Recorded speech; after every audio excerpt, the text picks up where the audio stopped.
Hey, it's you. Thank you for tuning into the show. I really do appreciate it. But I noticed that you haven't subscribed yet. So if you please subscribe to the channel, we can get some amazing guests and help this channel grow. So hit that subscribe button and enjoy.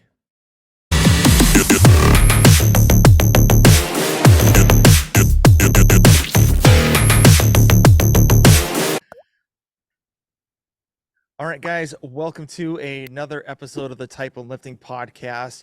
I have the creator and owner of Spider Chalk, James Hobson. How you doing? Great. Hey, thank you for coming on. And it's funny because one of the guys at the gym that I train at told me about Spider Chalk, and I was like, "Oh, what is this?" And he's like, "Oh, he's a local guy. He does like chalk for power lifters, CrossFitters, like you name it." And so I was doing some research, and I was like, "Oh, you're like really close to me. Like you're in the town next over now, but you're originally from Gainesville." Yeah. So we're only about 30 minutes away. Yeah, yeah, it's crazy. And then I mean, we started talking before the podcast like a couple weeks ago, and I felt like we hit it off like easily. Yeah. I mean, honestly, if we lived in the same town, we'd probably be hanging out, working out together. True. Facts. But you've been in the CrossFit game for a long time. So you're like, I think your first affiliate was like one of the top the first like 125 affiliates Yeah. in the country, well, in the world for CrossFit. Yeah. So I started doing CrossFit in 2007, but my affiliate opened in 2008, and we were definitely in the top 120. I mean, I think if I remember correctly, we were about 113 or Hmm. so about the 113th, and that was back when there was like one CrossFit in every major city. Hmm. Yeah, yeah. And what made you steer towards, doing CrossFit compared to like, regular bro splits or anything like that? So I was a personal trainer. I went and backpacked through South America twice. And after I got done backpacking through South America for a little under a year, I went to New Zealand, did some backpacking there. Oh, that's When I sick. came back, yeah, I didn't have a job after being gone for almost a year. So I decided that I wanted to be a personal trainer, and I worked at LA Fitness for a long time. And a buddy turned me on to CrossFit. I watched the Nasty Girls Mhm. video. Have you ever seen the Nasty Yeah, Girls I video? I think if you're an OG, if you haven't seen the Nasty Girls video, then there's something wrong with you. So I watched the Nasty Girls video, and that day I told my buddy, I said, I'm doing this. So I called up CrossFit Atlanta, which was the only CrossFit in all of North Georgia. Hmm. And it was one of the original like 10 or 15 CrossFit gyms. I called them up and I said, I want to start. So I went down there the next morning and did a workout with them, and ended up joining CrossFit. And that's how I got started in 2007. Nice. And do you remember your first workout at all, or it's like some people do, but like, but it's been a long time. Yeah, I actually do, because I don't remember the exact workout, but I do. They got a picture of it my first day, Okay, and they got a cool. picture of me running down the sidewalk, which is funny because I didn't run at all. So I went into CrossFit and I said, like, well, this can't be too hard. I mean, I'm a personal trainer, Hmm. and they made me do like push-ups and pull-ups and some thrusters and some different stuff, but which was all fine. And then they said, you got to run a 400-meter after every round. And I thought, 400 meters, what is that? And they go, that's a quarter mile. So I take off running, and I turn around at the turnaround point, and I'm coming back, and you can see my face. I have the original picture of my first workout, and the face says it all. It looks like I'm dying. And so, yeah, my first workout was really tough. It wasn't anything memorable as far as programming. It was just, it had a run in it, and that was the end for me. As soon as I got to that run, I was wiped.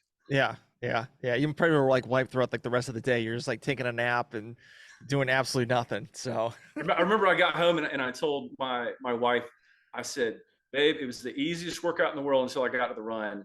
And then as soon as I got to the run, it was over. It went from the easiest workout in the world to the hardest workout in the world in 2 minutes. hmm. Yeah, definitely. So when did you like the clock still like, when did the mind start churning a little bit before you wanted to even open your own affiliate? The gym that I went to, I talked to the owner there, and I said, I'd like to become a coach. And he said, well, if you want to become a coach, you have to go get certified. And this was back when certifications only came through your area like once a year. Yep. So there was one in Florida. And I said, well, man, if I'm going to go get this certification to be a CrossFit coach and spend all this money, because it's expensive, I said, if I'm going to do that, I'm going to start my own gym. I'm not going to go work for somebody else and, you know, have someone telling me what to do. So I immediately got my certification, whatever weekend it came up. And then I started my CrossFit gym like 4 or 5 months later. So it was pretty immediate that as soon as I decided I wanted to get my certification, I immediately pivoted to like, well, I'm just going to open my own gym. So did you find a place pretty quickly? And like, was the own like the landlord being like, wait, so what are you building in here?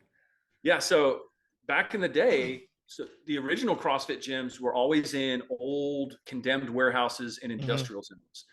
And the theory that Greg Glassman had was go to the cheapest part of town and get the biggest warehouse you can for a couple dollars a square foot. It doesn't need to be nice. As long as it's got high ceilings, one toilet and one sink and a concrete floor, you're good. And so I looked around and there wasn't any industrial stuff where I was at, but I did find this little retail shopping center. It used to be an AT&T store. It was 1,000 square feet, retail, glass front, but on the back of it, it had a roll-up door. Oh, And cool.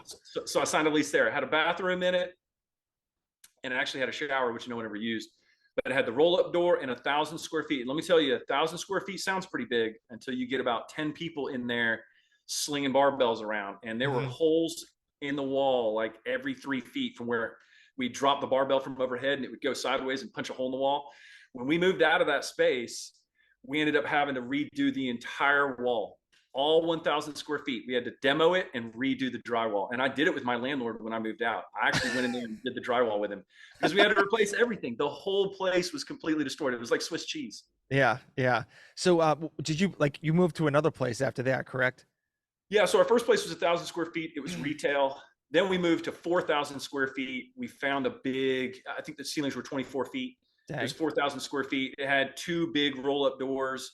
It was the whole building. We had the whole parking lot in front. We actually had the whole street. So we just moved up to a much bigger location after year number 3. Very cool, very cool. So obviously being like in the you can you consider like you when you started kind of like the infancy of CrossFit? So in 2007, CrossFit was drastically different than it Hmm. is now. The Yeah. vibe, the community, the culture, HQ. Look at all the guys that you know from like 5 years ago in CrossFit that are kind of getting out of it. They were just starting in 2007. And I mean, all the guys that run the games, all the big games athletes that have won it, you know, 3, 4, 5 times or placed 3, 4, 5 times, they were all just getting started in 2008. And, Hmm. you know, there was no games in 2007, 2008 because they did it at the ranch. So the vibe was completely different. And honestly, that's what attracted me the most was the fact that it was very libertarian based. It was very free. It was open source. Nobody told you what you could do or couldn't do. You were free to run everything the way you wanted. What you were paying for was just using the name CrossFit. That was it. And they gave you total autonomy. And that's changed pretty drastically over the last 20 years, 15 Yeah. years. Yeah, definitely. So obviously being being in the beginning of the CrossFit space, did you get like, regular and not regular access, but did you get some access to like Greg Glassman and like the everyone else in HQ? It was probably like a little bit easier than it is now just Much, to reach them. much, absolutely much easier. I never spoke to Greg personally over the phone, but he did come to Atlanta and we got to hang out for a weekend. He invited all the owners of all the CrossFit gyms to come. There weren't that many. So he came and we spent a few days together. So that was really cool. Um, but yeah, HQ was just a phone call away. I mean, at that time you would email HQ and one of the like 3 people that worked there would email you back like an hour later. Yeah, yeah. And yeah, I mean, I think even at the time you could call them and they would answer the phone. I mean, it was very small. And I think, you know, even in year number 3, we were up to like 3 or 500 affiliates. It was still very tiny. Yeah.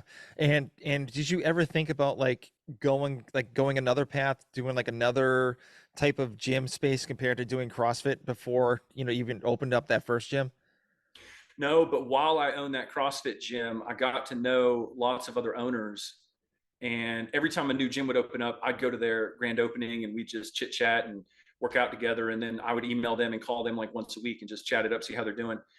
And over the course of a few years, I had this idea that we should merge gyms. We should get 3 or 4 of us and we should merge gyms, buy like 25,000 square feet, an old Gold's Gym or something, Mm-hmm. with the locker rooms and the sauna and the whole thing. This was my idea. This was like 2010, 2011.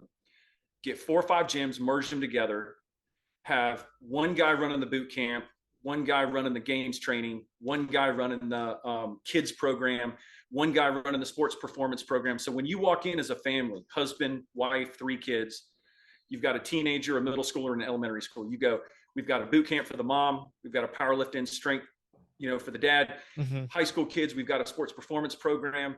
Middle school kid, we've got a high intensity CrossFit GPP program.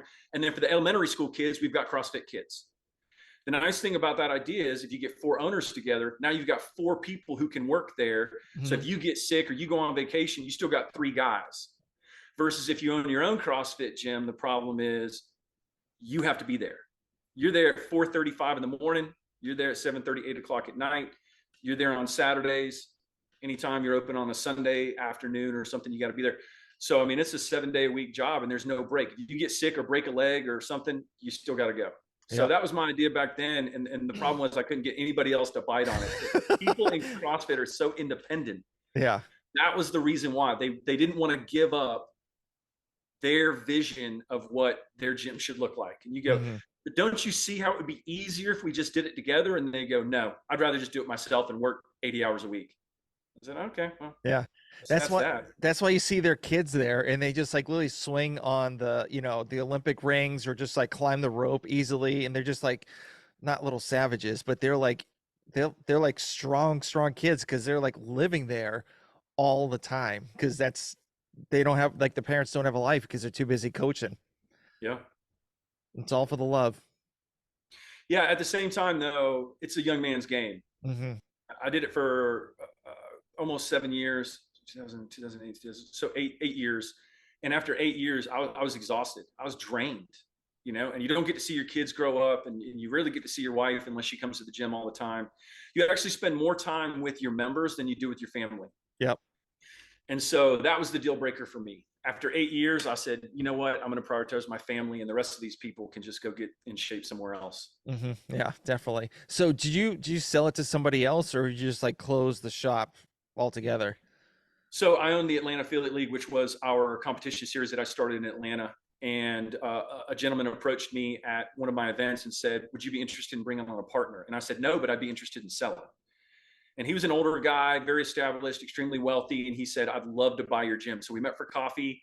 I brought him the books and showed him the numbers, and he made me an offer while we were drinking coffee. So it was all done in 24 hours. That's awesome. We had the contract signed the next day. It was crazy. Yeah, yeah. And I think I heard in a podcast, this was like a while ago, that like Atlanta was one of like the hotbeds to like own a CrossFit gym down here because like they were like all of a sudden like they were just popping off all over the place. Was that true? Yeah, there were 238 when I sold my gym. I still did the Atlanta Affiliate League, so I reached out to all 238 CrossFit owners. I had an email list with 238 affiliates on it, and that was within like 30 minutes. When you get 45 minutes or an hour away, which is still technically the metro, you start to get over 300. So there was 238 active affiliates that in the Atlanta area. I mean, and here's the other thing. It was crazy because if you drive to a CrossFit, you'd cross 3 CrossFits to get to the one that you would put in GPS. And I remember going to some of my buddies' gyms and I'm driving down the street and it's like a CrossFit on the left. And then at the next stoplight, a CrossFit on the right. And then another one next door to his across the street. They were across the street from each other in Atlanta. That's crazy. Yeah. That's crazy. Yeah. But you were talking earlier about the Atlanta Affiliate League. So can you kind of delve into like a little bit more of that because you told me on the phone before, but for the people, the audience that don't know what that is, can you let them know? So the Atlanta Affiliate League was the very first multi-week sports league for CrossFit. And if you've ever played baseball or tennis, there's a tournament, right? And round robin tournament, or you do a bracket tournament. Well, it's fun because you have a team and you're going to play the regular season where you play every team once. And then that puts you into a bracket, seeds you into a bracket, and then it's Yeah. single elimination down to the final. That's how every sports works. If you go intramurals at college, that's how sports work, right? But CrossFit wasn't like that. CrossFit, up until that point, all the competitions were individual. So you'd show up and you'd be in the open division, uh, which is scaled, or you'd be in RX division, and scaled and RX individual. That was it. There were no team workouts. So I Yep. came up with the idea that said, let's do team workouts, but instead of you getting a team and showing up one day, it's your team versus all the other teams in Atlanta. So you have a home game one week, and then you have an away game one week. And all the teams would go to the different CrossFits. One time would be away. They'd come to you the next week and be your home game. And after you played every team, home and away, Mm-hmm. then that got seeded for the bracket. And the bracket was on a Saturday. It was on a single day. And all the teams would compete in the bracket until we got down to the final two teams, and that was the championship team. So it was anywhere between a 6-week and an 8-week season. At the end of the 8-week season, you had a single Saturday where the teams went and competed in a bracket. So it was just like playing real sports. That's And awesome. super fun because everyone made uniforms. You came up with a name, you had your full uniform on, and you went to the other team's gym to compete. And then the next week, they would come to your gym to compete. That was the Wow. Atlanta Affiliate League. Yeah. So it's almost like an early stage of like kind of like the grid league. Yeah, so we were actually the first people to do the league, and then we got calls from the Grid League and the Florida. There was one called the Florida Affiliate League or something. There was all these other leagues that popped up, but they all contacted us at the time, contacted me at the time, and said, "Hey, man, can you tell me how you do it and why you do it this way and the whole thing?" So I got to know all those guys when they were just getting started. Mm-hmm. So how much of a pain in the butt was it just to get that thing started and get everybody like, involved and say, hey, we should definitely do this. Just try it out and just, go for it. So the first time we did it was probably 2010, and I had a certain amount of space because I'd already done the chart, the home and the way. I did the Excel spreadsheet, and I think we had room for 10 teams. We sold that out in one day. And then the second time we did it, which was like 3 months later, I expanded it to 20 teams, and that sold out within like 48 hours. And then the third time we did it, I did east and west. So I had to split the state of Atlanta because you can't be on the west side of Atlanta and drive to the east side of Atlanta. It's like over an hour with traffic. And so Nightmare. people were Yeah. balking at that, saying like, well, they came to me, but they don't want to come. You know what I'm saying? Like people came to that gym, but then that gym didn't want to go to their gym the week following. Mm-hmm. So I said, well, we'll just split it down the middle. We've got east and west. And then we eventually split it east, west, north, and south. So you only play the people in your region. And then you have your bracket, and then those brackets came together for the final four on a Saturday. So that's how we did it. Eventually, the Atlanta League had to change our format because the logistics just got overwhelming. I mean, when you Mm-hmm. start getting to like 30 teams, it just gets overwhelming, and it's hard to plan it. And the gyms start getting upset about the driving distance and everything. Even though we split it into regions, there was always something that came up, and two teams couldn't line up. Mm-hmm. Somebody Yeah. wants to do 10 a.m. on Saturday, and the other team can only do after 1 p.m. on Saturday. And so they both get a draw or a loss or whatever. And then we couldn't figure out how to make it work. So then we switched over our format to large team format called Super Team. Okay. Okay. Very cool. That's awesome. That must have been just a headache with all like people just bitching and moaning and being like, oh, like I can't do this, can't do that. And you're just like, just deal with it. Just go. Who cares? Yeah, and I'll tell you, man, after owning two CrossFit gyms and the Atlanta League, the part that sticks with you long term is the fact that people will find a reason to complain about everything. Mm-hmm. Yeah. It's something innate in human beings. You could have the best programming, the best competition, everything, and still you'll get bombarded with people. They just can't help it. Mm-hmm. People love to complain. Yeah, definitely. So how did you get the people, how did you get people to come and judge the competitions that you had? So in the beginning, the way we did it was we said that if you have a host, so if you're a home game, you have to supply the judges for the event. That's part of being the host gym.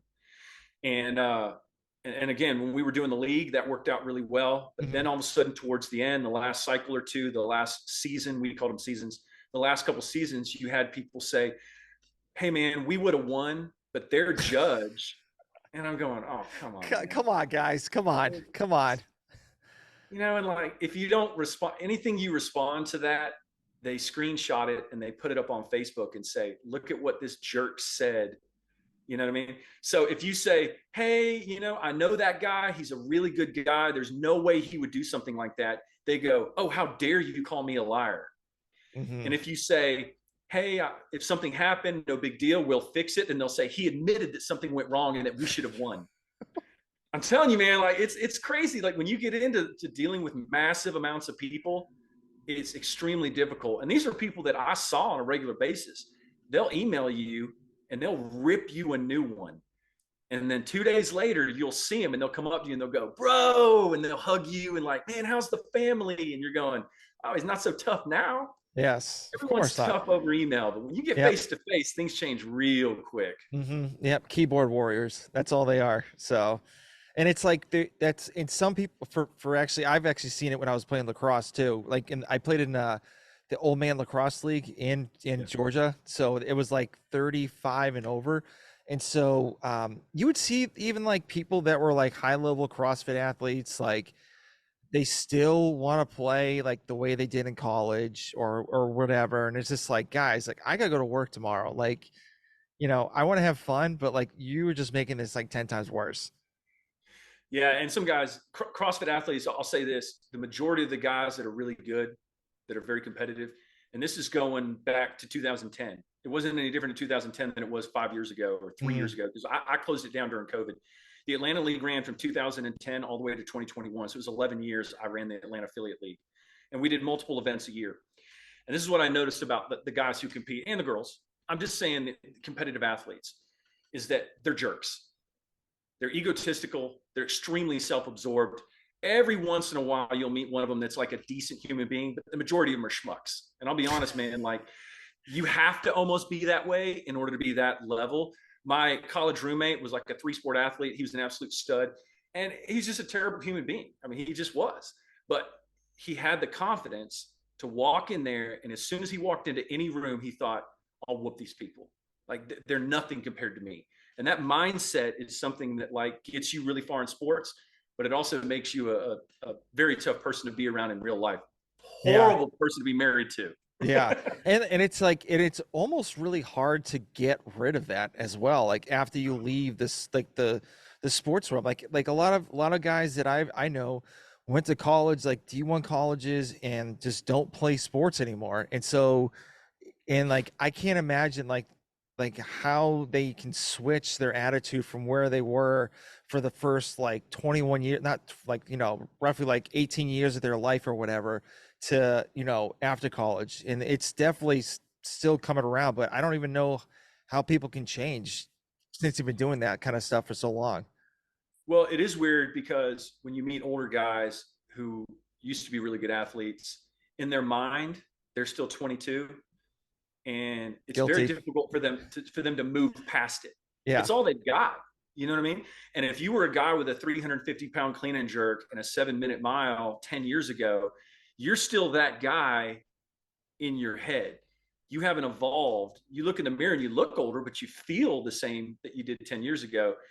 And one thing I'll say about like the elite athlete community, which isn't just CrossFit. This is every sport. I mean, I've Hmm. played every sport there is, and I coach college volleyball. Um, there's a difference between online and in real life. Online, you have 200,000 followers, and you get lots of comments, and you are legitimately an influencer. Hmm. You're a person that is semi-famous, legitimately. But as soon as you turn that computer off or put that cell phone down, you're just another guy. You walk into Walmart, nobody cares. You go to your kid's school, nobody knows that you have 200,000 followers. Nobody knows that you can clean and jerk 350 or can run a 7-minute mile. Nobody knows you were at semifinals. Nobody knows you were the stud on the basketball team at Georgia 10 years ago. Nobody remembers and nobody cares. But in your mind, you're still that person. And as Hmm. long as you're on the internet and you have your phone on or your laptop on, you're still that guy. You still have 200,000 followers. But that's why so many athletes are addicted to their phones. Once they put that phone down, they're a normal human being again. And that's not the life they want. They want to hang on to that cell phone, that D1 athlete, that CrossFit athlete lifestyle as long as possible. They're 60 years old. They're still going to be on their phones getting that validation that they've gotten for the last 40 years. Yeah, they're gonna get that That's the dopamine real hit. addiction. Yeah, yeah, get that The real dopamine hit. addiction is letting go of that image that you have of yourself and saying, it's okay to be a normal person. So what if nobody knows me? It's Mhm. okay. Yeah, yeah, I could see that because like even like a lot of people don't even know who was second place in the No. CrossFit Games like 2 years ago, let alone Yeah. like okay, who was in the wild card? You know, like who was in the wild card in the NFL, like on the AFC, in the AFC. Like they don't remember unless you're a fan of the team, but like no one cares. No. And at CrossFit competitions, there is a little bit of hero worship. We had some guys in Atlanta that made it to the games, 3 or 4 athletes, some guys that made it to regionals. And when they came in with a posse. Like they'd come in with 3 or 4 entourage, you know, Mhm. the little guys that grab onto the star athletes just so they can, be in their aura. And those guys would come in and they'd sling their bag over in the middle of everybody's stuff and they'd start warming up. And it was like they just had to put on the show. Very rarely do you meet someone who's a good athlete with a big following that's humble. Now Mhm. they might put the face on and they might act like they're humble because that's part of the shtick. You know what I mean? It's part of the persona. They're very humble, but then they'll brag a lot about how humble they are, and that's where it really comes out.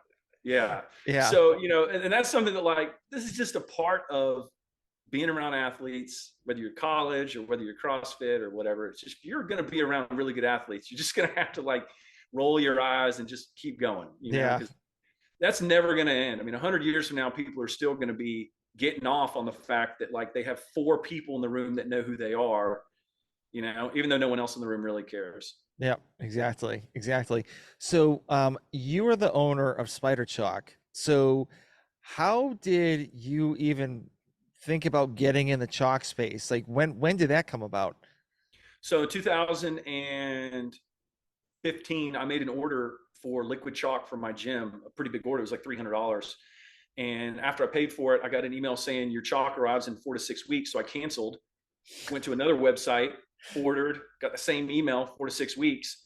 So I called the third website and said, hey, I'm looking for some liquid chalk. Do you have any in stock? They said, no, it's all sitting on the same boat in the middle of the ocean on the way from China. They said, there's literally no liquid chalk in the entire United States right now.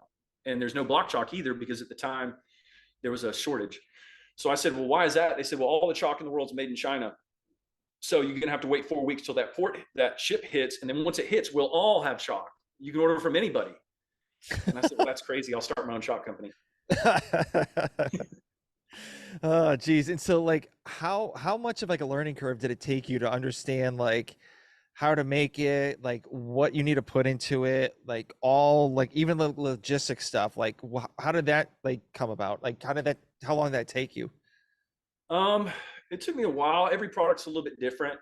We had to sew our own pouches. We have a seamstress that does some stuff for us. And we had a sock company in North Carolina that made the pouches for us.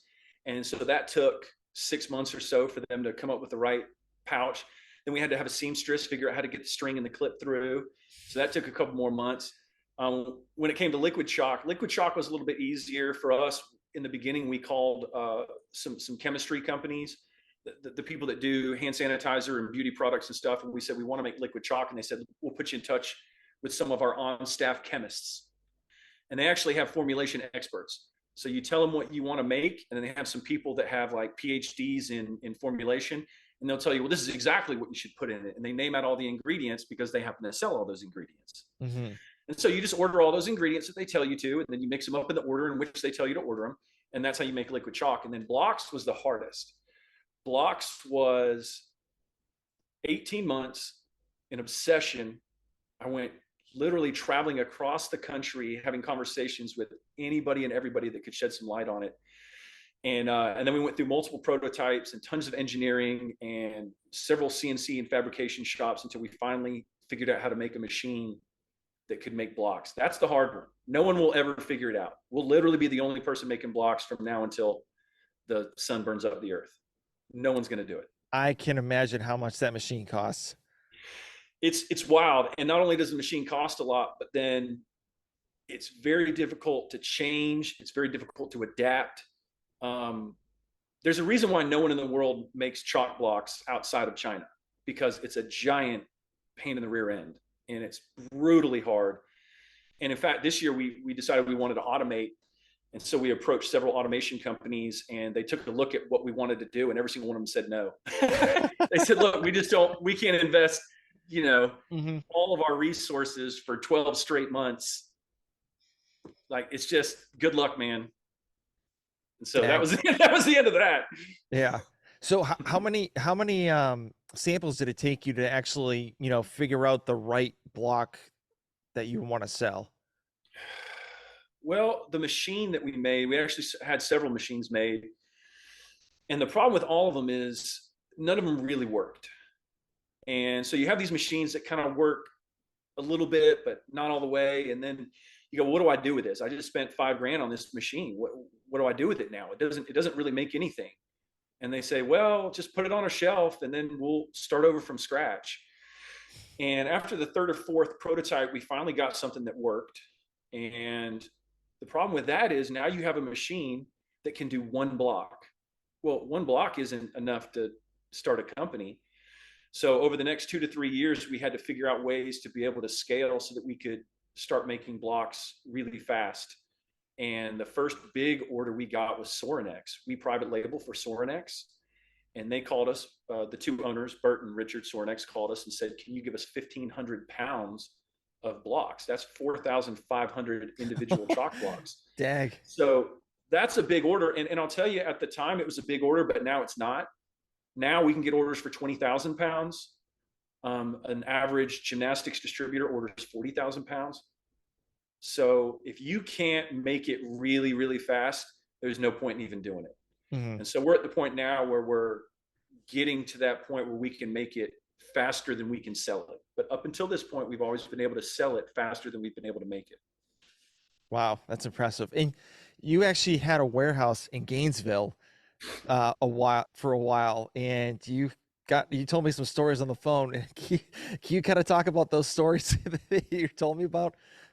Yeah. So in Gainesville, we had a fairly large warehouse and we had a lot of workers. And we hire predominantly female workers because they're the ones that are willing to do the job that we want, which is making blocks. And at the time, we had 3 or 4 girls working, and they'd show up at night, anywhere between 7 o'clock to 9 o'clock at night, and they'd work after they went to school or their other job.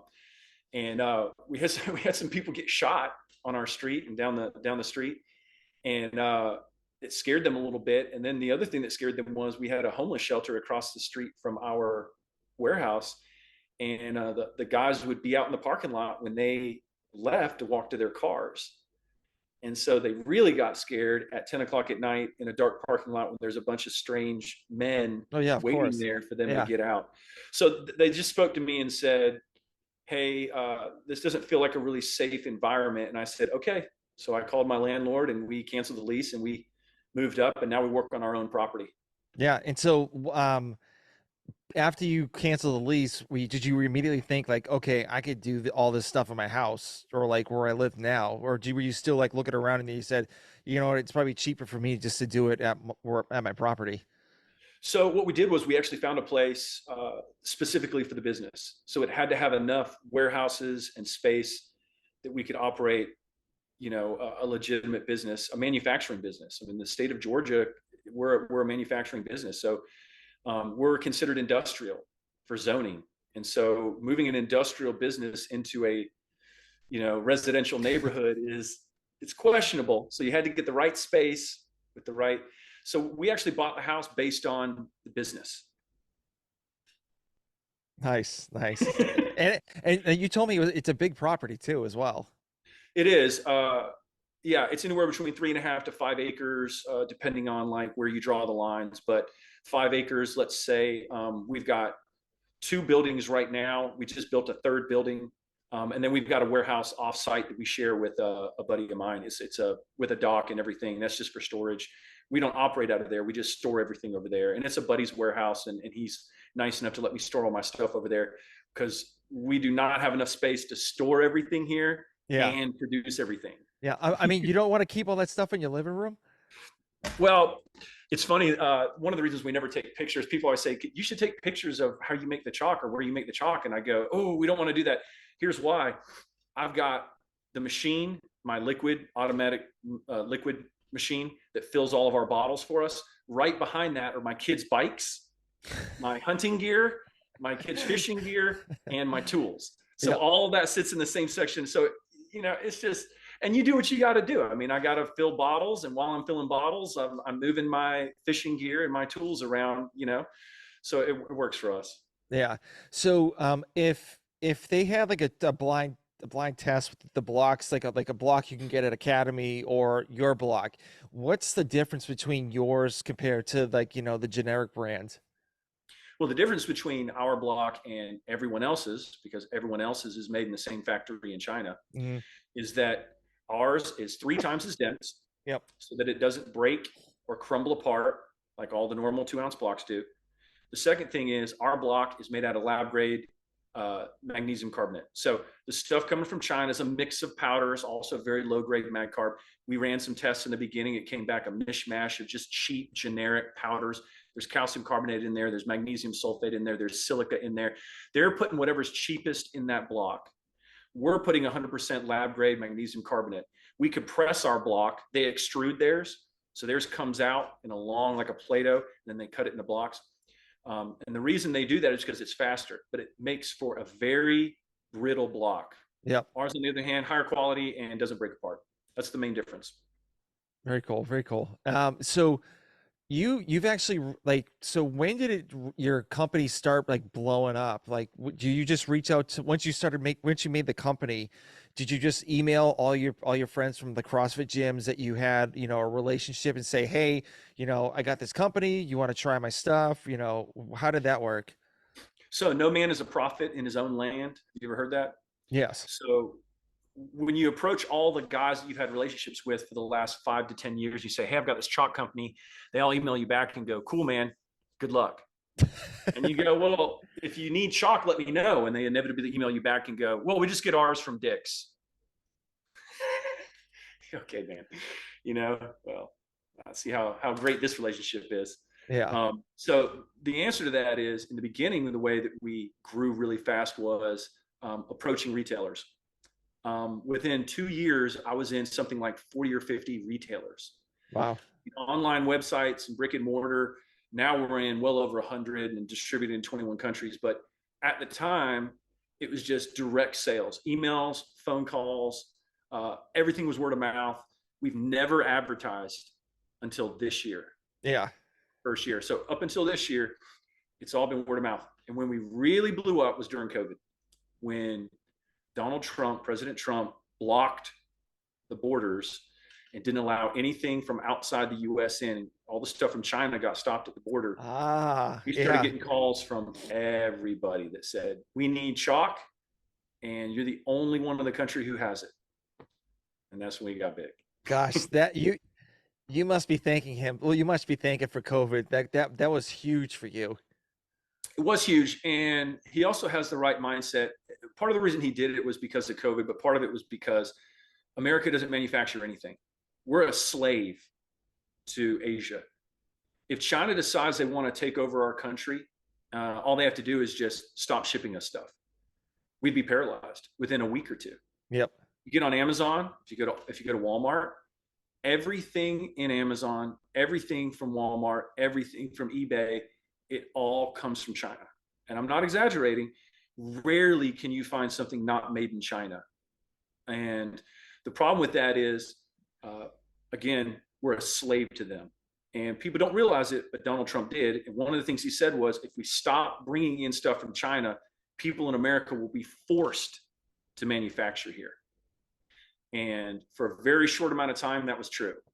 But then as soon as the border opened back up and the stuff started coming in back to the United States, anybody who had invested money in manufacturing went out of business because they could do it for half the price or a quarter of the price.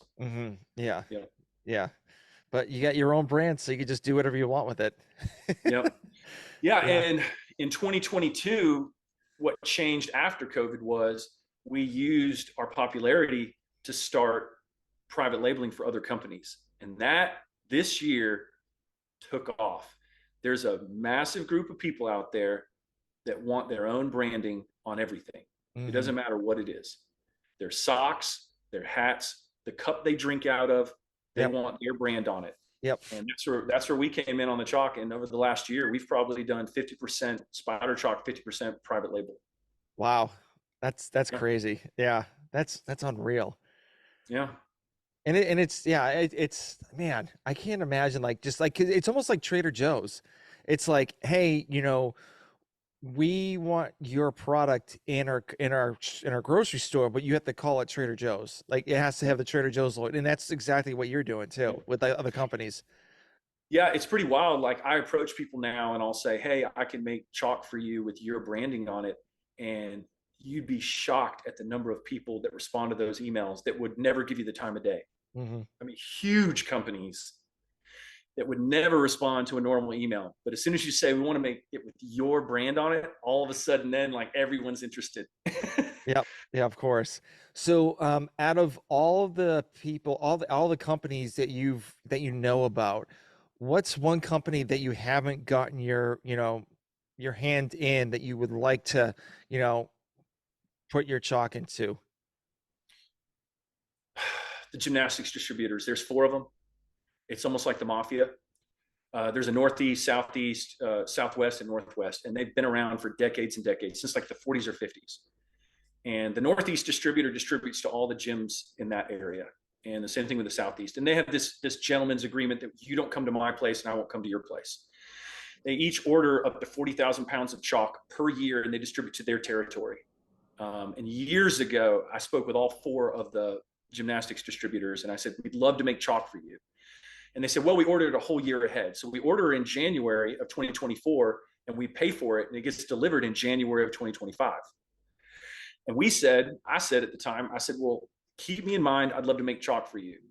Well, as the years went by, it got harder and harder and harder to make chalk for them because this relationships that they have get more and more embedded and it's harder for them to turn away from that. Right. Yep. So 3 years ago, there was some interest, or let's say 5 years ago, there was some interest. Over the last 5 years, it's really waned because they've made this mindset, we've already spoken to you and, we kind of have this deal that we've been doing for a couple of decades and it works for us. And they get very old school in that, like, this is how it's done. Yep. And they don't want to Extremely change it. frustrating. Yeah. They don't want to change it. Not because it's not better. And they all admit, we think your chalk is better. But this is the way it's always been done. Yeah. And then they go, thanks for calling though. They're the nicest guys. Of course. Yeah. I mean, they can only do so much, They're all old too. And when you get to a certain age, you just kind of look at everything in your life and you go, I don't Yeah. want to deal with it. And Yeah. that's the mentality they have with their whole life. Yeah. So, and I get it. It's just that, Yeah. I'd love to win them over. Yeah. I have a great example. So the hospital I used to work at in Boston, we were all like just documenting on paper. Like that's it. And then all of a sudden they wanted to get into computerized documentation. Like they use like a medical system called Epic. And so all the older nurses just were not all about that. They're like, I don't want to do this. This is not, I don't like this. This is not what I'm used to. And so I can definitely see, what the gymnastics group is thinking. They're like, oh, we've done this for so long. Like, why change it? And all of a sudden, like you just throw like a curveball and they're just like, oh, what's going on? Well, one of the cool things that I've noticed over the last year is you have, I'm going to throw out a number, but let's say 50 chalk companies in America. When I say chalk companies, they're people who just order off of Alibaba, Yeah. get it shipped over. But they're a company in that they have their own logo on the box, which makes them a company technically. Yeah. This year I started approaching a lot of those guys and said, hey, keep us in mind. If you go to order from China this year or next year, just approach me and we'll throw you some pricing. And a massive portion of those guys have said, yeah, like it's a hassle. They don't speak English. They're always changing the deal on us. It's sketchy quality. You'll get some great stuff. And then 6 weeks later, they send you a bunch of stuff that's terrible. And so the quality is always up and down. And so we've been able to convert a lot of people from ordering from China to ordering from us. And one of the reasons that's so exciting is because it's very difficult to compete in a commodities market where price seems to be the only thing that people care about. And that's what we were told in the beginning. Don't get into chalk. It doesn't matter. The only thing that matters is price. If you're 5 cents cheaper, you'll sell more than the next guy. And I said, well, that might be true, but I'm willing to throw my hat in the ring and see what happens. Yeah. But fast forward 8 years later, and we're convincing people who are paying half the price to come to us and switch over. And the dream and the goal is over the next 3 to 5 years is to be able to get on Amazon, and the top 20 results for chalk are different brands, but all us. Nice. That's the goal. Awesome. Awesome. So do you have any products that you are looking to start in 2024 that you think no one knows about yet? No, I think like we stick to the basics. There's this tendency with equipment companies to come out with something new every week, because then you can hand it out to your influencers and the YouTube review guys and the home gym guys. And you have this little network of 50 or 60 influencers and you send out new stuff to them. Well, they're always looking for new content. Yeah. So they don't want to go back and review something they've already reviewed. So in order to stay relevant and stay in front of people, you have to constantly come out with new stuff. And I've noticed now they've got little gimmicks. All the equipment companies are coming out with like outdoor wheels that you can attach to your bench in case you need to wheel your bench through gravel. I was going, and the other one is another one. I want to make a 12-inch bench pad that Velcros to my bench underneath. So instead of having a 10-inch bench, I can now put this 12-inch pad on top of it. Now I've got a 12-inch bench pad. Well, $100 for a bench, you might use that 3 times a year. But it doesn't matter to equipment companies. It was never about selling that particular item. You see what I'm saying? Mm-hmm. It was about coming out with something new that's silly and gimmicky and may sell 5 a week, but it's something to send to all the social media guys, the influencers, who can now do a video on it. Well, those people watch that video, they hear the company name, they go to the company website, they don't buy that item. They're buying barbells and clips and rigs and rowers and, you know what I'm saying? But what it does is it drives traffic. So the philosophy was never about coming out with an original product or a valuable product. It was about coming out with some silly bunch of nonsense that you can just give out every week that in turn drives traffic to the website. And that's the pervading wisdom right now. If you look at the way the winds are blowing, for us, we want to avoid doing that. I don't want to come out with a bunch of gimmicky products and try to get in front of people all the time. I'd rather just make really good chalk and just see what happens. So the answer to that question is, I think we have a solid product lineup. The only thing I'd like to do is I have the plans to make our 4-ounce block with a split down the middle. So if you want to crack it in half and make it into 2 2-ounce blocks, you can. And there's a lot of people that want 2-ounce blocks, but I don't want to make 2-ounce blocks. I want to make a 4-ounce block with a slit through the middle so that it can be either. It can be a 4-ounce block or you can crack it. So that's my next thing. And that's not going to take long. We could do that in a week. Nice. So speaking about influencers, so I've noticed on your Instagram page, you've had a lot of, people in the fitness space that have tested out Spider Chalk, and, by the looks of it, they really, really like it. So how did you reach out to those guys? And, obviously you don't pay them. You just give them like a free sample and say, hey, test it out and be honest. Yeah. So I come from a sales background. It's my passion. One day I'd like to have so much inventory sitting in a warehouse that I could go back to selling. And that's what I love doing. I could close the deal with the gymnastics distributors. I'd love to be in Walmart. I'd love to be in Dick's Sporting Goods and REI. And we've talked with all of these people, but there's a point when we have to serve Rogue and Amazon and those people first. I can't give Walmart product and not give it to Rogue. We have a 4-year, 5-year relationship with Rogue and the private label stuff. So to answer your question, what was your question again? Tell me. No, you're good. So you've had influencers on your Instagram page and you're testing the stuff. So yes. So coming from that sales background, one of the things I'm very careful of is being pushy. And when I email the guys on YouTube or Instagram, the first thing I say is, hey, do you use chalk? Inevitably, half of them come back and say yes, half of them say no. The ones that say no, there's no point in approaching them because it sits on a shelf and nobody touches it. Yep. The ones that say yes, I inevitably say, I'd love to send you some chalk for you to try. And that's it. And then once they receive it, I follow up and I say, hey, enjoy the chalk. Let me know what you think. Let's keep in touch.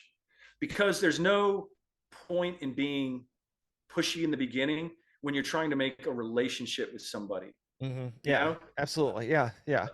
Meeting someone, meeting someone in the gym, and he says, hey dude, can you spot me? And you go over there and you spot him. And then after that, you're like, hey bro, we should get together and hang out. Let's, he's like, whoa, dude, whoa, you spotted me on one set.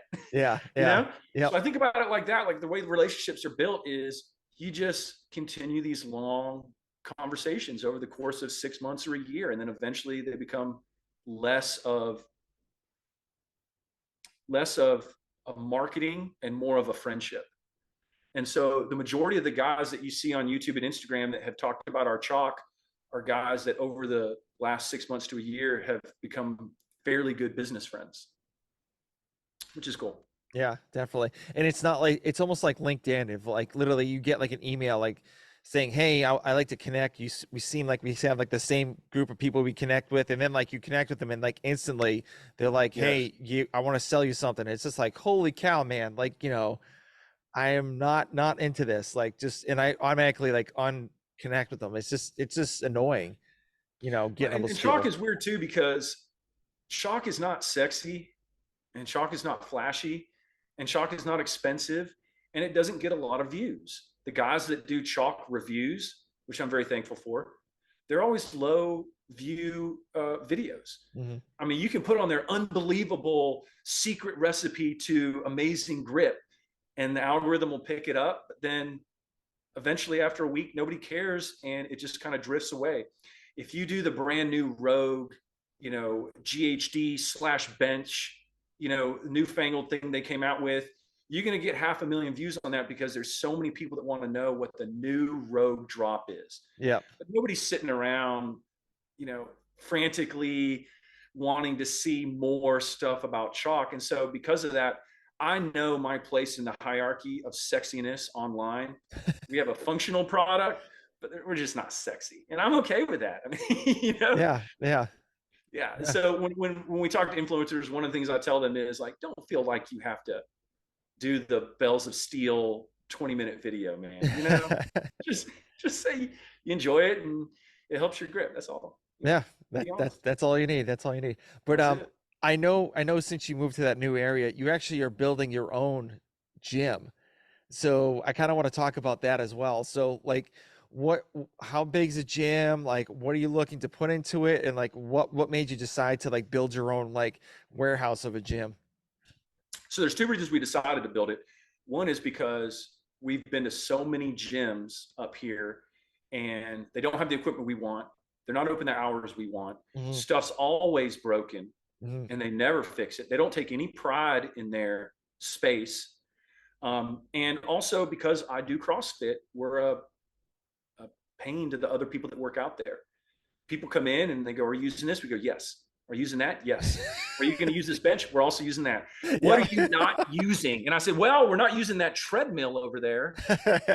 And so over time, you get this reputation as like, people come in and they see you and they go, oh no, these CrossFit people are in here again, And so that was one of the big reasons, is that we do CrossFit. The second is because of all the broken stuff, and the gyms around here just don't have good equipment. They tend to do a lot of machines, your hammer strength stuff. So we built our own gym. The reason we built our own gym though, is a lot of it is because of content too, because we want to film a lot of content. And it's hard to film content when you're in a commercial gym, when people are walking in front of the camera and everyone's talking and the lighting's atrocious. Yeah. And there's always some guy over there with like, the wife beater on, grunting really loud. So, So that's why we did it. And I'll tell you another thing is that back in the day, this is one of the differences between CrossFit then and CrossFit now, which it has changed a lot. Back in the day, it was a source of pride at how little equipment you had, And how dirty it was. how dirty it was. Yeah.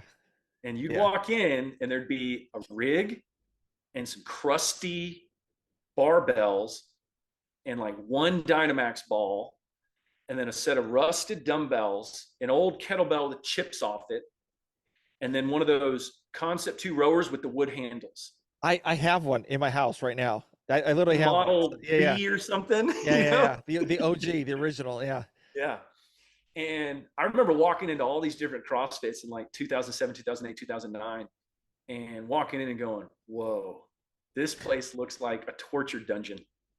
Like the flickering lights, Yep. Yep. because there's like a light bulb out, Yep. you know? And that was like the whole thing with CrossFit. Greg Glassman sold everybody on in the beginning was you can have Olympic caliber training Yeah. in With like space little that costs stuff. less Yeah. for less than $1,000 in equipment. And then think about over the last 15 years how that's changed.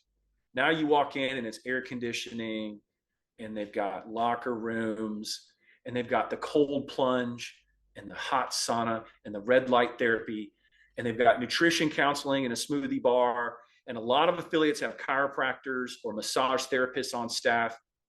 Dude, Yep. 15 years ago, if you had a dirt floor and some bumper plates and a pull-up bar, you had a CrossFit. That was it, dude. Yeah. It was almost like back in the day, if it wasn't dirt, if you weren't able to get a tetanus shot like after you worked out, it wasn't worth like going to that gym. Yeah. And our gym is very much like that. Like I purposely am making it as Spartan as possible. And it's going to be funny in the videos because we're going to film this and everyone's going to go, when does your gym open? We're like, oh man, we've been open for 6 months. This is it. This is everything we got, Nice. Yeah. Yeah. So I'm Very excited cool. about that. Awesome, awesome. So we're getting close to the end. So I have a couple of like rapid fire questions. Yep. Like I've always tell people they're not really rapid fire, so you can take as long as you want with this. So do you have any goals for the rest of for 2024? Yeah, my goal for 2024 is two things. I want to automate a lot of our processes so we can get faster, so we can do bigger orders. The second thing is I want to do more private label. Okay. All right. Awesome. Um, what is your favorite book? It can be fiction, nonfiction, biography, like whatever. So I read one or two books a week. I'm a Holy crap, man. prolific Oh, reader. In wow. fact, the month of February, every year I read 10 or more books in the month of February, and I pick them out way ahead of time. And I don't read like 100-page books. I read like 400 to 600-page books. So I like really big books. Rich Dad Poor Dad's my favorite finance book, and my favorite nonfiction book. I actually have favorite authors. I like Stephen Pressfield a lot. He's the guy that wrote Gates of Fire. Mhm. Yeah, and so he's big on Rome and the ancient Romans. And I like Prince of Tides, which is a Southern Pat Conroy. He writes about the South. Man, I have so many favorite authors. This is a tough question, but I'd probably say Stephen Pressfield is my favorite fiction, and then my nonfiction is Rich Dad Poor Dad. Okay. So you said in February you're going to try to read 10 books. So Yeah. how do you have time to work and have a family and be able to read all these books all at once? So I go to bed anywhere between 8 and 8:30 at night, and I lay in bed and I read my Kindle. And then I also have books that I read throughout the day in various places around the house. I have multiple Kindles and also have paperback books. So I'm always reading. I don't spend a lot of time on my phone. And also I'm a really fast reader. Okay. Okay. So do you prefer the Kindle or just like a regular book? I prefer the Kindle because you can put a lot of books on there. You can read it really fast. You can make the font bigger, which my eyes are starting to go now as I'm getting older. So I can make the font bigger, and definitely like the Kindles is the way to go. Okay. I have the Barnes and Noble version of the Kindle, Yeah. and like this is like old school. And so I'm like, it's great and all, but it's like not for me, nothing beats like holding an actual physical book Yeah. and reading it. There's a lot of people like that there's something about like the textile, having it in their hands. It's like nostalgic almost or something. Yeah, For yeah. me, it's about just slapping through like as much content as possible. Okay. All right. Yeah. All right. What is something that that no one knows about, like, about you? Myself or Spider Chalk? You. Myself? Yeah, yourself. Myself? Oh gosh, man. I wrote a book Oh, in 2020, maybe it was 2023. It was either 2022 or 2023, but it's called Conquering the Need to Conquer. And it's a memoir, and it's extremely interesting about my life. Starts when I was a kid and it goes all the way up until about 2 years ago. And it's pretty wild. I mean, writing a book is really cool, and publishing a book is really cool. But the process was amazing. I even did the audiobook myself. I oh recorded the shoot. audiobook Okay. myself. Yeah. That's awesome. All right, I'll definitely have to look into that too. Yeah, Yeah. definitely. That's awesome. So, next question, what is in your gym bag? So my gym bag has a Velcro weightlifting belt, the little roller thing that runners use where you can massage your muscles with the little Yep. roller on it. Yep. Some wrist wraps that a girl from my gym made for me. They're UGA wrist wraps that she sewed herself. I've got a Skull Smash ammonia that you can smell. I've got liquid spider chalk in there. Of course. Yeah, I've got some clips because at most gyms they have spring clips. So I have the clips that snap on and off. Yep. I also have an inhaler because I have horrible asthma. So anytime I do a Metcon that I know is going to be really brutal, I always do my asthma inhaler. Yep. And then aside from that, I have a jump rope, a speed rope, which I do a lot of jump roping, double unders. And I used to have my Olympic weightlifting shoes in there, but I don't carry those anymore because you can't really Olympic weightlift at most commercial gyms. You can, but then like people get really angry. So after a long time of not using them, I just took them out of the gym bag. So Okay. I think that's probably it. All right. All right.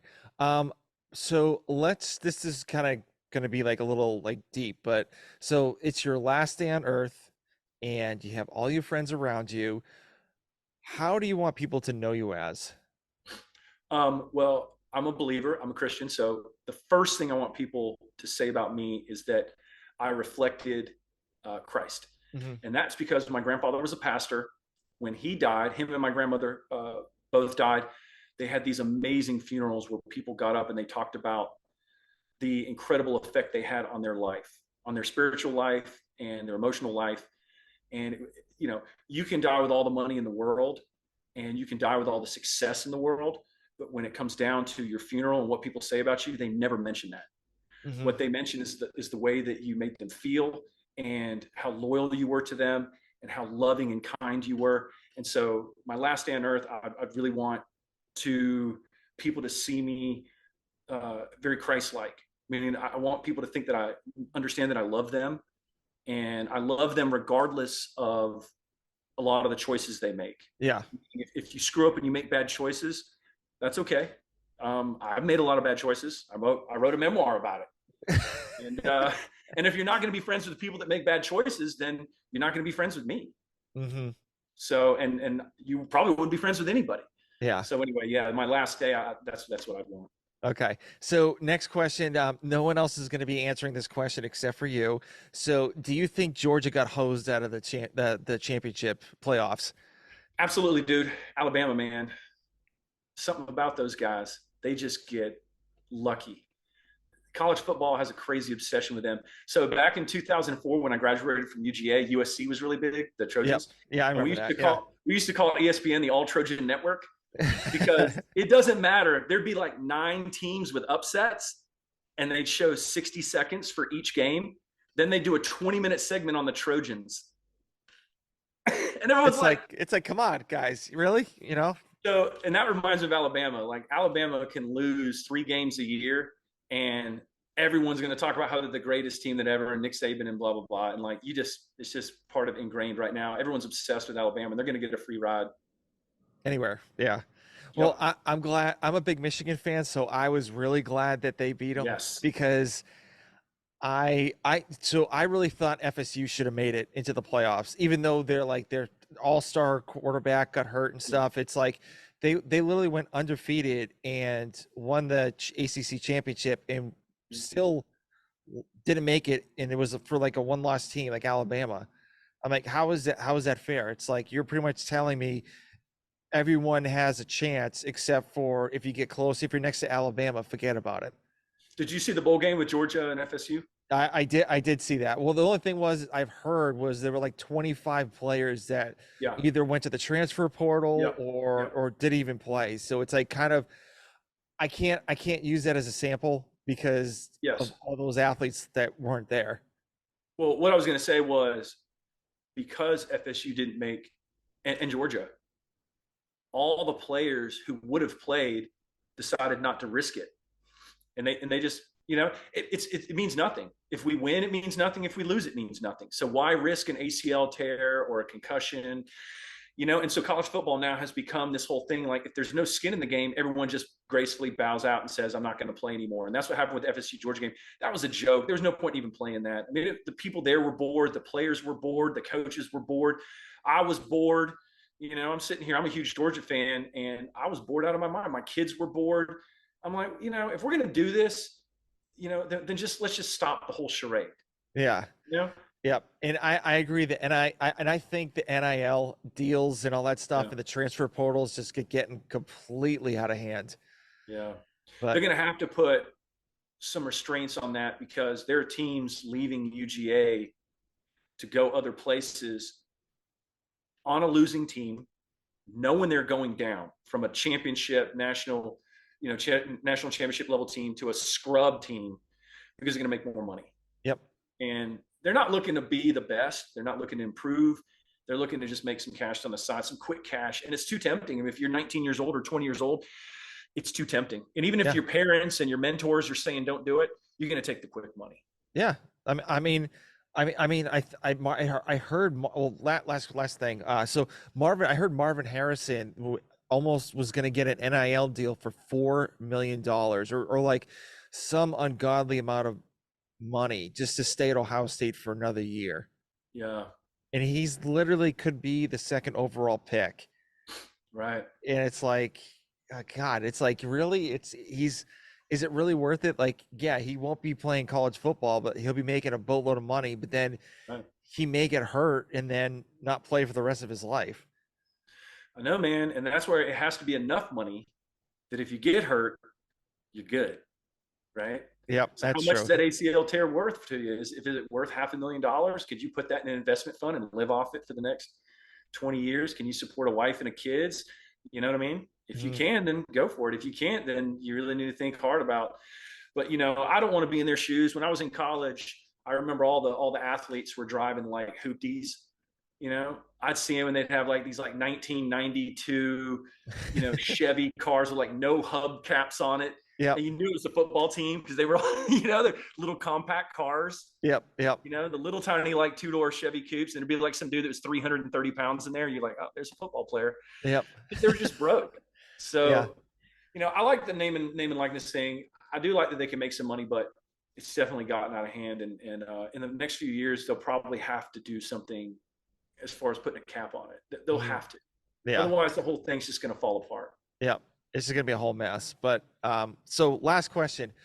Yeah. Where can people reach out to you if they have any questions about like your chalk, buying it or whatnot?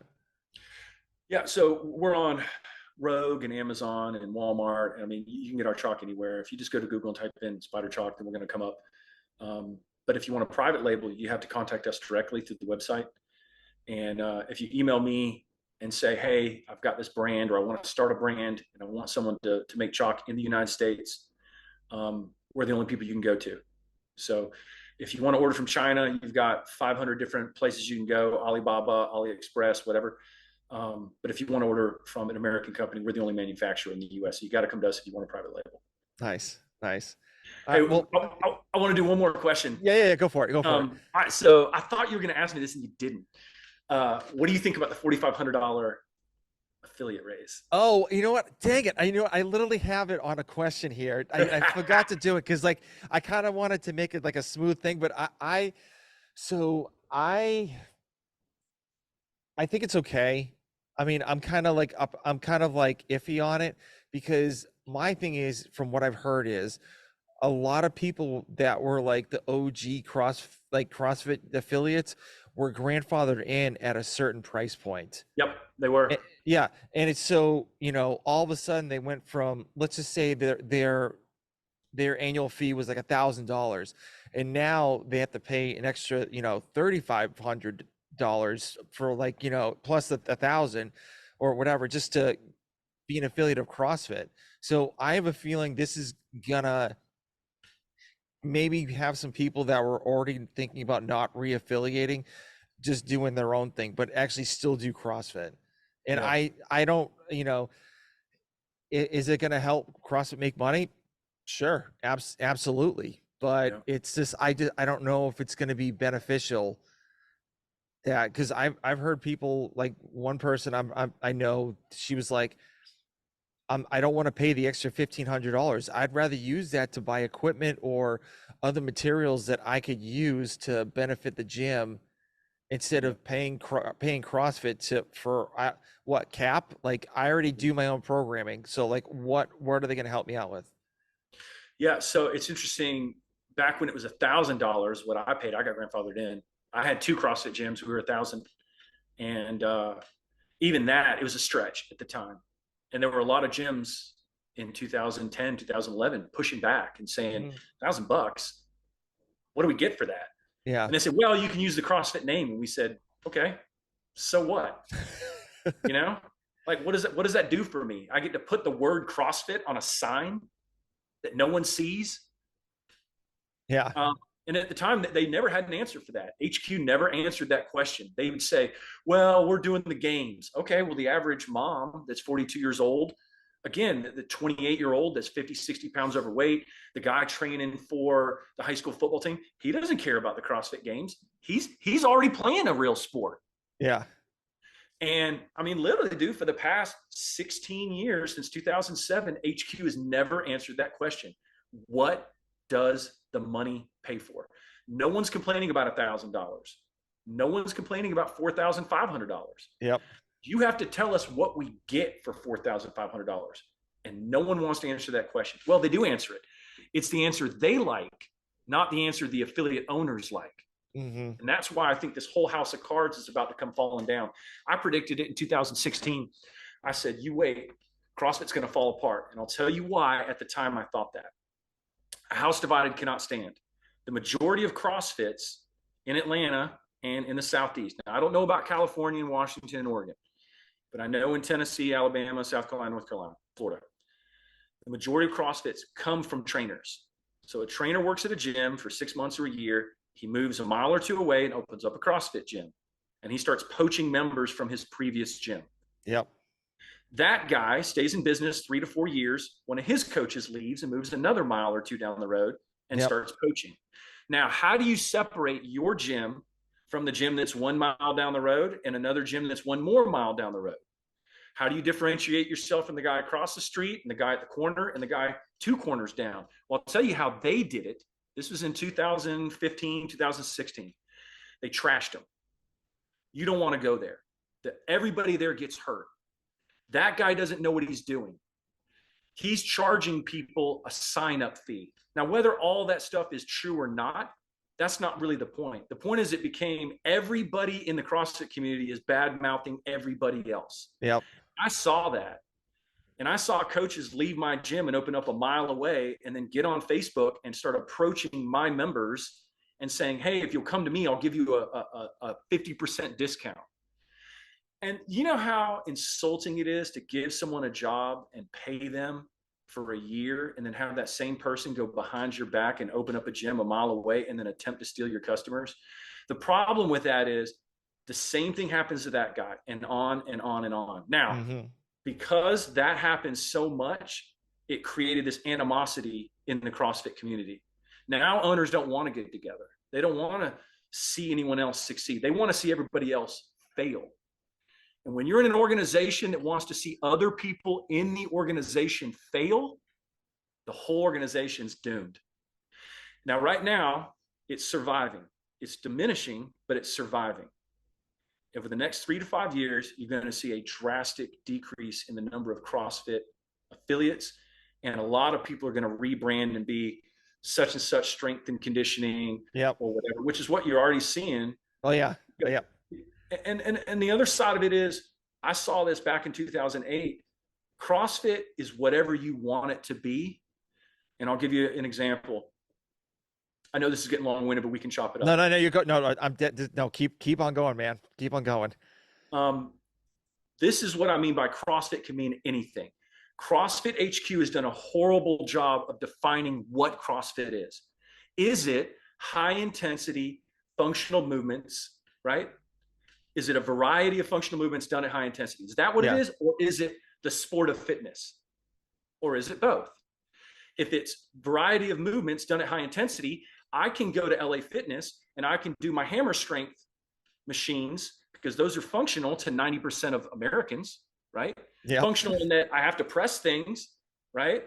So they'll go and do their little circuit. And then at the end of it, they're pouring sweat and they look at their watch and they say, man, I did 5 circuits on the hammer strength in 10 minutes. That's CrossFit. And then you have the guys out back flipping tires, right? And doing jump rope. And that's CrossFit. Then you have the people doing Olympic lifting, and that's CrossFit. And then you have the guys on the treadmill. That's CrossFit, because they're doing sprints on a treadmill. What is CrossFit? Well, CrossFit is anything you want it to be. And because of that, people used to come to my gym and go, I'm already doing CrossFit. And I go, where? And they go, LA Fitness. I go, but they don't have bumper plates. And they go, yeah, so what? I do bench press and I do curls, you know? Yep. And Yeah. I do the dip machine with the plate stack thing. I do dips. I'm doing CrossFit already. And I go, but that's not CrossFit. They go, sure it is. Why isn't it CrossFit? Mm-hmm. Right? Yeah. And that's where you go, oh no, everybody's doing CrossFit, but no one's paying for an affiliate. And so between that side of it, of everybody thinking they're doing CrossFit, or I can do it at home, or I can do it in a parking lot, or I can do it in my living room with some 5-pound dumbbells and a yoga mat. If you can do CrossFit at home with your yoga mat and 5-pound dumbbells, truly do CrossFit, you don't need to be paying $150 a month to go to an affiliate. Between that and the fact that all the owners are starting to destroy each other, and they spend more energy talking bad about them than they do about talking about what they offer. Yeah. Because of that, you're going to start to see a big decline in the number of CrossFits. And are you involved in like the Reddit forums for CrossFit? I'm part of it, but I haven't really like delved deep into it. Yeah. So I mean, it's like there's so many social media apps out there. It's just Yes. it's in like listen to podcasts. It is so hard to like catch up on like everything. Well, I'm objective. I love CrossFit. I do CrossFit. I own 2 affiliates and sold them.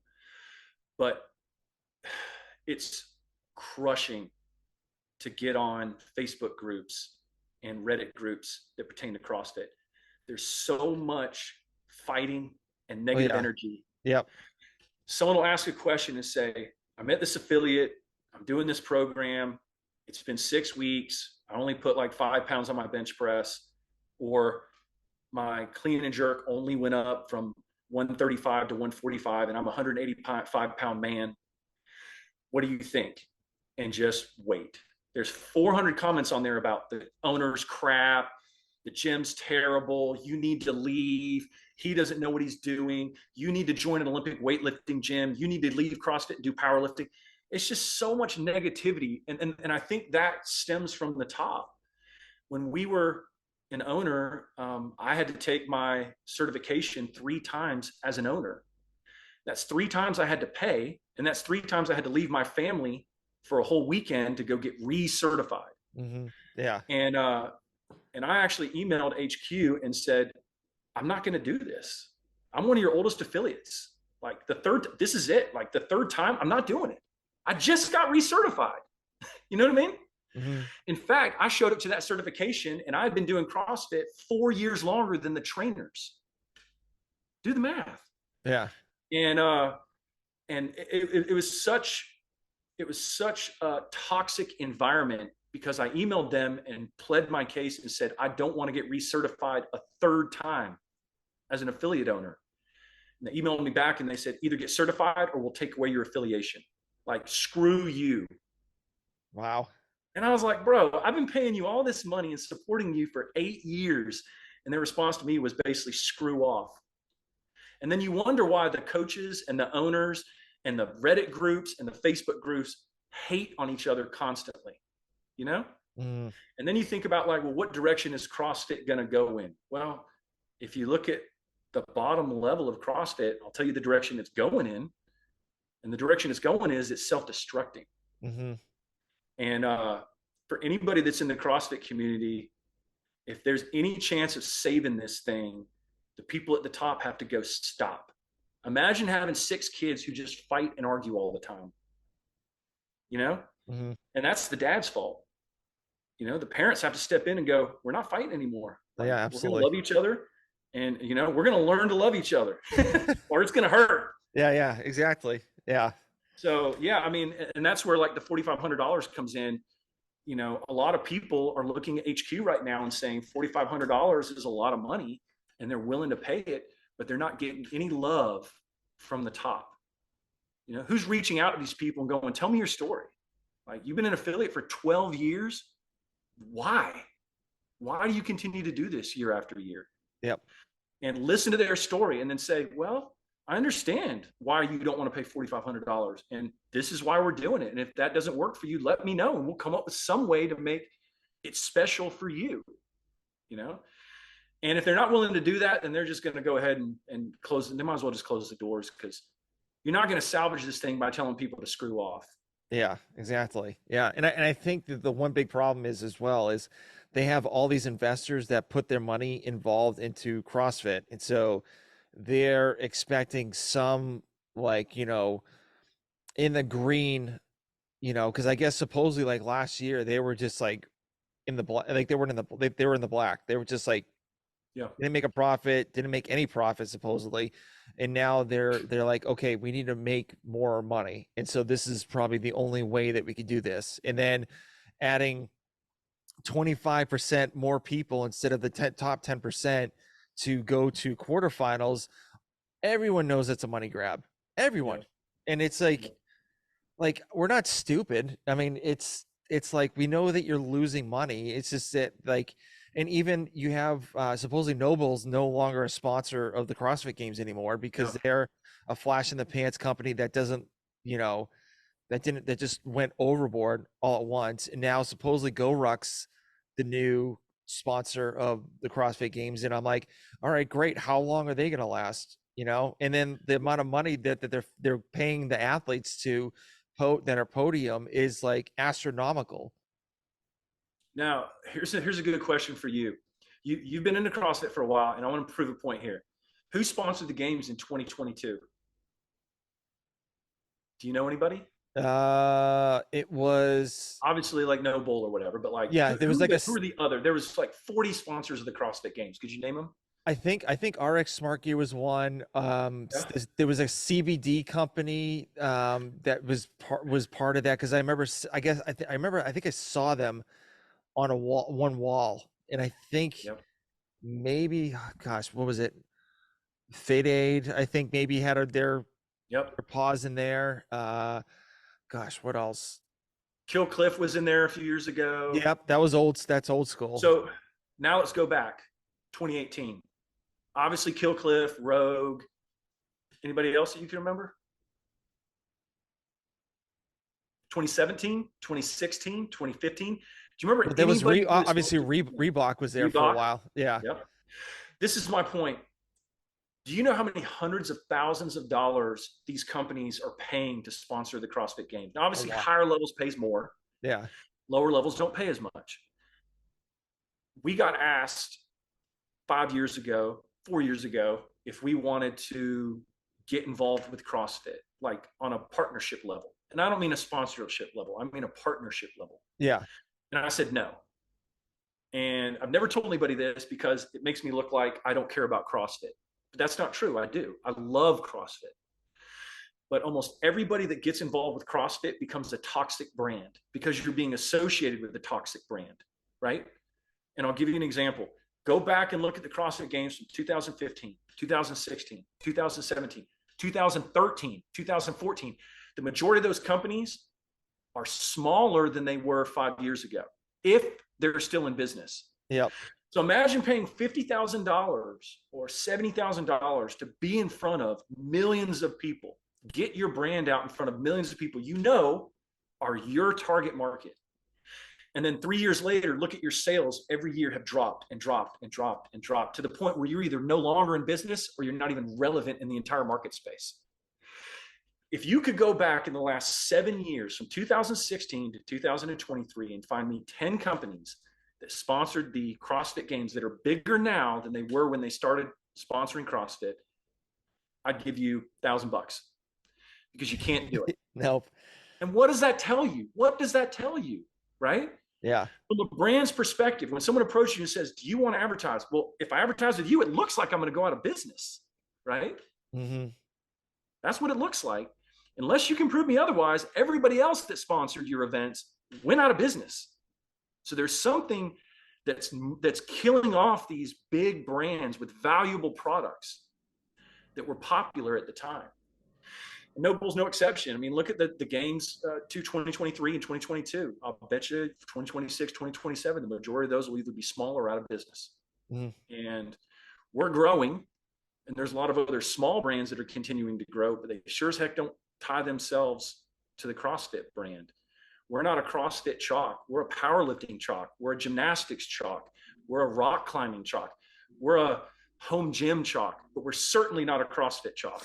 You know what I mean? Yeah. And there's a reason for that, because you don't need our chalk to do CrossFit. You need our chalk if you're lifting or you're doing calisthenics, right? Mm-hmm. Or you're doing kettlebells or you're doing grip. That's what you need our stuff for. And the reason I bring that up is because to get an accurate picture of CrossFit, people don't really want to take a look at themselves, right? A hard look at themselves. And whether you own a gym and you take a hard look at the way you're programming and what your clients are saying, or whether you're a coach and you're getting negative feedback about the way you're giving coaching cues, or whether you're a business owner, it's tough to look at yourself objectively and say, I'm just not that good at certain things. And that's something that CrossFit has never done. They've been so egotistical and so arrogant. And part of the reason they've been so egotistical and arrogant is because they've gotten away with it since 1999. And but those days are coming to an end. And there needs to be some soul searching from the organization that says, if we're going to continue on for decades, we need to go back and say, it's not about the money. It's about the people, just like Greg Glassman said. And once you win over the people, then you win over the money. And they're not willing to do that right now. They're not willing to do it with the CrossFit Games athletes, and they're certainly not willing to do it with the affiliates. And I know that because I'm still friends with a lot of CrossFit owners, and we talk to each other all the time, and they tell me the same thing. They say, like, I'm just sick and tired of this. It never changes, you know? And every time they get someone new in there, they say it's going to be different, and it's never different. Nope. You know? Yeah. Yeah. So, yeah, I mean, that's like my whole CrossFit spiel, my whole perspective. And it sounds really negative, but it's not, because as a brand, it has so much value, but they're just screwing it up, man. You know? Yeah. Just screwing it up. And it's sad. It just makes me so sad to see what's happened to it over the last 15 years. And to see the potential of what it could be, you know?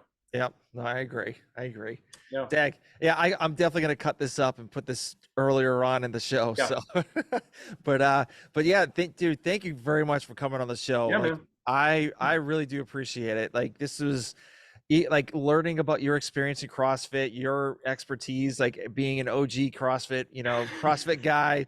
Yeah, it was awesome. Even learning about your business too, Spider Chalk, where, like, the non-sexy chalk company, but your guys are absolutely killing it. Yeah. So here's my recommendation for if you're going to chop it up. Get rid of the ones that aren't that interesting. Yeah. You know what I mean? Yeah. Just realistically, there's certain things that just it's cool for me and you, but the average person watching it, they get 15 minutes in and they're glassy eyed, Oh, I know. Yeah, I've been doing. I always talk about it. I always tell people when I do podcasts, I go, I'm that guy at the party where people go, so what do you do for a living? And I go, do you really want to know? I mean, really? And then after like 60 seconds, they're like, oh God, you know? Yeah. Well, I mean, Yeah. that's why hold on, I'm going to stop recording right now.